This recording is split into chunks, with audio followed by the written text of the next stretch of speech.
உங்களுக்கான இரவு வசனம். ஒரு நதியுண்டு, அதன் நீர்க்கால்கள் தேவனுடைய நகரத்தையும் உன்னதமானவர் வாசம் பண்ணும் பரிசுத்த ஸ்தலத்தையும் சந்தோஷிப்பிக்கும். தேவன் அதன் நடுவில் இருக்கிறார், அது அசையாது. அதிகாலையிலே தேவன் அதற்கு சகாயம் பண்ணுவார். ஜாதிகள் கொந்தளித்தது, ராஜ்யங்கள் தத்தளித்தது.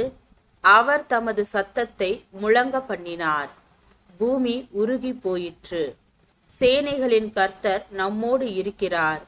யாக்கோபின் தேவன் நமக்கு உயர்ந்த அடைக்கலமானவர். பூமியிலே பால் கடிப்புகளை நடப்பிக்கிற கர்த்தருடைய செய்கைகளை வந்து பாருங்கள். அவர் பூமியின் கடைமுனை மட்டும் யுத்தங்களை ஓய பண்ணுகிறார். வில்லை ஒடித்து ஈட்டியை முறிக்கிறார்.